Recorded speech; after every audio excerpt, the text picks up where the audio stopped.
आज हम समाजशास्त्र विषय के अंतर्गत पढ़ेंगे the western thinker max weber के बारे में। तो चलिए शुरू करते हैं। इसके पहले हमने हर्बर्ट स्पेंसर, कार्ल मार्क्स और दुर्खिम को पढ़ा है। इसमें आप प्लेलिस्ट पर जाके चेक कर सकते हैं। और ऐसे वीडियो पाने के लिए हमसे जुड़े रहें। चैनल को सब्सक्राइब, लाइक और शेयर जरूर करें। वेस्टर्नहेन की अवधारणा किसने दी?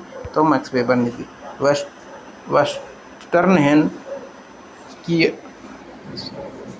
वेस्टरहेन की अवधारणा को समाजशास्त्र में प्रयोग किसने किया? मैक्स वेबर ने। वेस्टरहेन जर्मन भाषा का शब्द है जिसका अभिप्राय अंतर्दृष्टि या व्यक्तिगत बोध से है। जो व्यक्ति सामाजिक अंतःक्रिया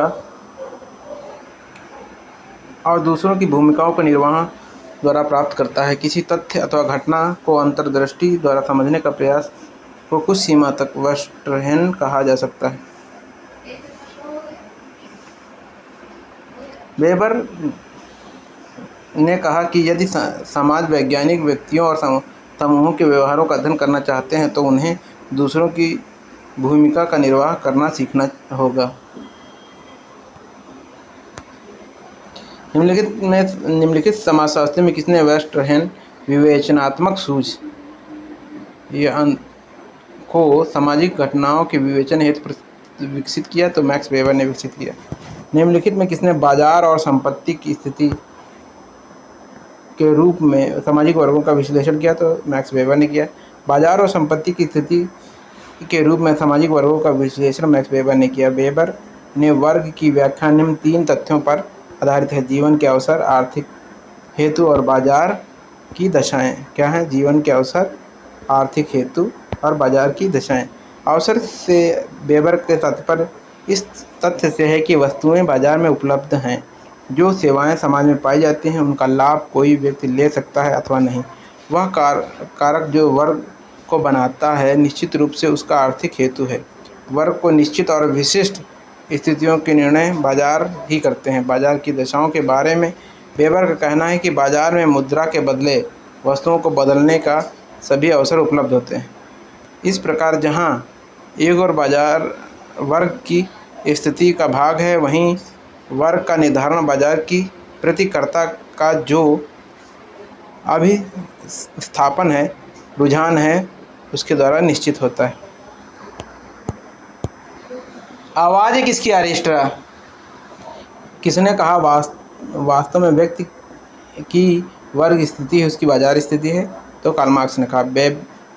ये कहा आपके मैक्स वेबर ने कहा। इसने कहा वास्तव में व्यक्ति की वर्ग स्थिति ही उसकी बाजार स्थिति है। तो ये कहा आपके ये मैक्स वेबर ने कहा। वेबर ने कहा कि वर्ग के आधार पर ही किसी व्यक्ति की सेवा की बाजार की कीमत क्या है। व्यक्ति की योग्यता और शिक्षा इस बात का निर्धारण करती है कि उस व्यक्ति की सेवा की खुले बाजार में क्या कीमत है। वेबर ने बाजार की बात इस संदर्भ में रखा कि हर प्रकार के पेशों का हमेशा समान महत्व नहीं होता। मैक्स वेबर के अनुसार नौकरशाही का अभिलक्षणिक विशेषता क्या है? तो यह तार्किक विधिक सत्ता पर आधारित है। कौन? नौकरशाही तार्किक विधिक सत्ता पर आधारित है। मैक्स वेबर ने नौकरशाही की पहचान तार्किक विधिक सत्ता के आधार पर कर सकते हैं। उनका मानना है कि नौकरशाही तार्किक विधिक सत्ता पर आधारित संगठन के प्रभावकारी बुनियाद के रूप में होती है। मैक्स वेबर के अनुसार 3 प्रकारों की सत्ता का उल्लेखित है, उन्हें केवल एक को छोड़कर। कौन सी? इसमें धार्मिक नहीं है। तार्किक वैधानिक हो जाएगी, करिश्माई हो जाएगी और परंपरागत हो जाएगी। मैक्स वेबर ने सत्ता की विवेचना शक्ति के रूप में की है और उन्हें सत्ता के 3 रूपों की चर्चा की है: तार्किक वैधानिक सत्ता, करिश्माई सत्ता और परंपरागत सत्ता। शक्ति के वैधीकरण का सिद्धांत किसने दिया? तो ये आपके मैक्स वेबर ने दिया है। शक्ति के वैधीकरण के सिद्धांत मैक्स वेबर ने दिया है। वे शक्ति के अर्थ में वे राजनीतिक शक्ति के रूप में लेते हैं। वेबर का मानना है कि सामाजिक संबंधों में शक्ति का मतलब उस प्रत्येक अवसर से है जिसमें आप स्वयं की इच्छाओं को दूसरों के विरोध करने पर पूरा किया जा सके। वे कहते हैं कि शक्ति के प्राधिकार का होना आवश्यक नहीं, परंतु जहाँ प्राधिकार होता है वहाँ शक्ति अनिवार्य रूप से होती है। प्राधिकार की बहुत बड़ी विशेषता है वैधता, यानी कि प्राधिकार का मतलब आप समझिए क्या है, इसके बारे में कह रहा है। प्राधिकार मतलब सत्ता के बारे में कह रहा है। यदि लोगों या समुदाय को शक्ति को वैध मानते हैं तो शक्ति प्राधिकार बन जाती है। यानी कि अगर जो प्राधिकार या सत्ता को वैधता मिल जाती है तो जो प्राधिकार जो क्या कह रहे हैं कि यदि लोग शक्ति को वैध मान लेते हैं किसी की, तो उसे क्या मिल जाते हैं, उसे सत्ता मिल जाती है या उसे ही प्राधिकार बन जाती है। किसने आदर्श प्रारूप को एक विधि के रूप में विकसित किया? तो ये आपके मैक्स वेबर थे। समाजशास्त्र में मैक्स वेबर सर्वप्रथम मैक्स वेबर ने आदर्श प्रारूप आइडियल टाइप की अवधारणा का प्रयोग किया। यद्यपि उनका प्रयोग विज्ञान में समसामयिक दर्शन के मानदंडों के अनुरूप नहीं पाया, वेबर ने आदर्श प्रारूप की अवधारणा का प्रयोग दो परस्पर विरोधी अर्थों में किया है। सर्वप्रथम उन्होंने अपनी पुस्तक the Protestant ethics and spirit of capitalism के प्रथम अध्याय में प्रोटेस्टेंट इथिक्स को आदर्श प्रारूप की रचना की। बाद में उन्होंने अपनी पुस्तक the methodology of the social sciences में तार्किक व्यवहार और विशुद्ध बाजार के आदर्श प्रारूप प्रस्तुत किए।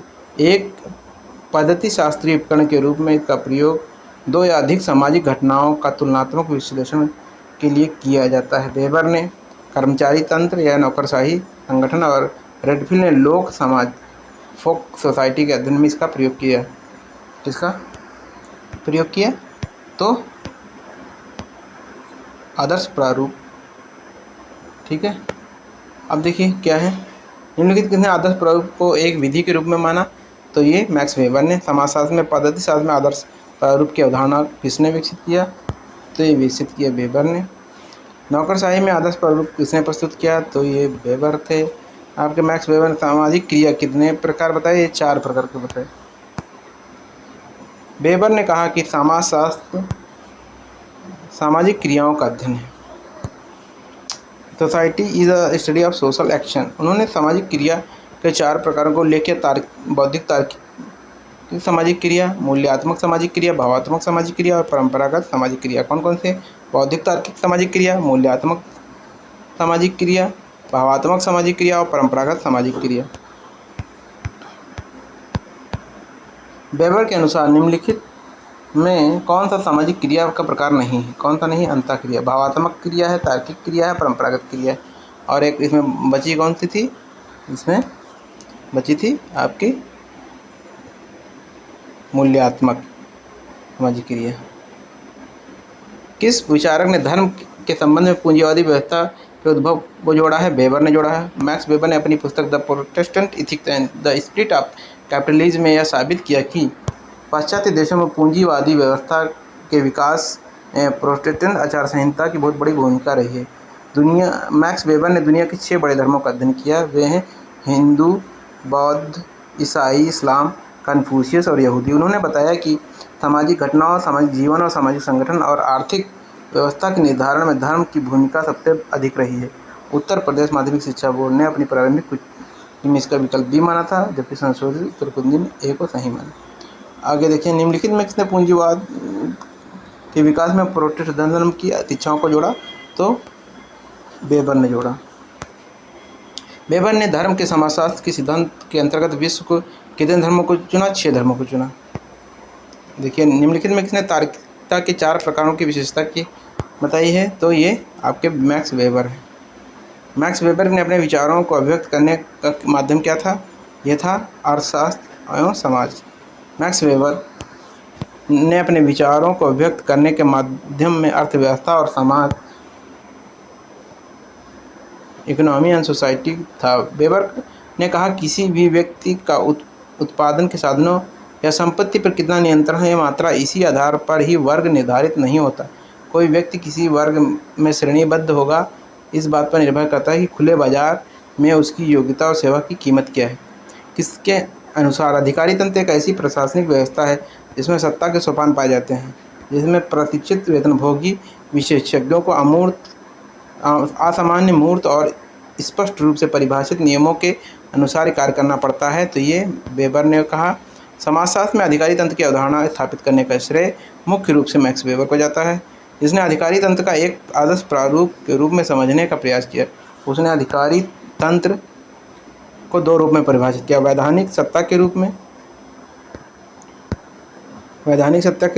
में, इस रूप में अधिकारी तंत्र विधि द्वारा स्थापित अवैयक्तिक व्यवस्था, जिसमें पद की सत्ता का प्रयोग इस आधार पर करते हैं कि उन्हें पद की सत्ता के दायरे में आदेश देने की औपचारिक वैधता प्राप्त हो।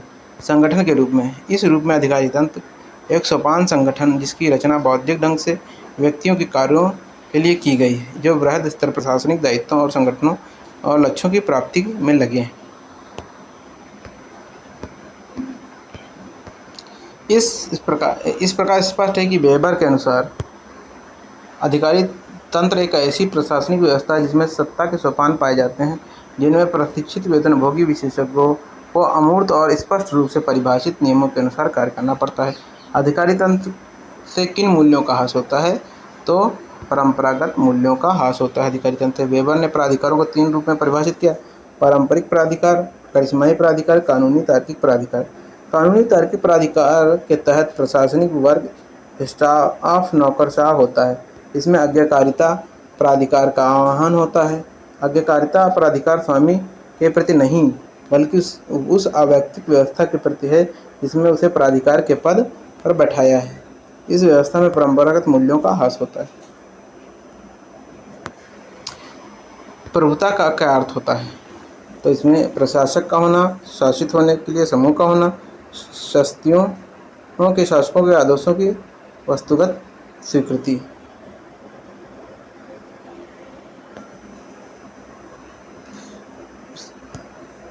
सत्ता का प्रभुत्व एक ऐसी स्थिति है जिसमें एक ओर शासक होता है, दूसरी ओर शासित।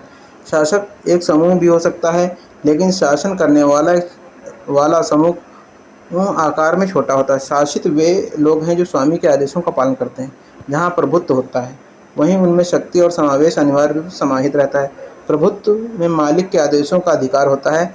मैक्स वेबर ने सत्ता के निम्न 3 बुनियादी प्रारूपों का उल्लेख किया: वैधानिक सत्ता, परंपरागत सत्ता और करिश्माई सत्ता। सत्ता को वैधानिक, परंपरागत और चमत्कारी सत्ता के रूप में किसने वर्गीकृत किया है? तो वेबर ने वर्गीकृत किया है। हमारा ये वेस्टर्न थिंकर कंप्लीट होते हैं सोशियोलॉजी के। आगे हम इंडियन थिंकर देखेंगे, जो कि आपके जो समाजशास्त्र रिलेटेड जितने एग्जाम होते हैं उसके लिए बहुत ही इंपॉर्टेंट है। आप हमारे चैनल से जुड़े रहें ऐसे ही वीडियो पाने के लिए, और चैनल को लाइक करें और शेयर करें, सब्सक्राइब करें। धन्यवाद।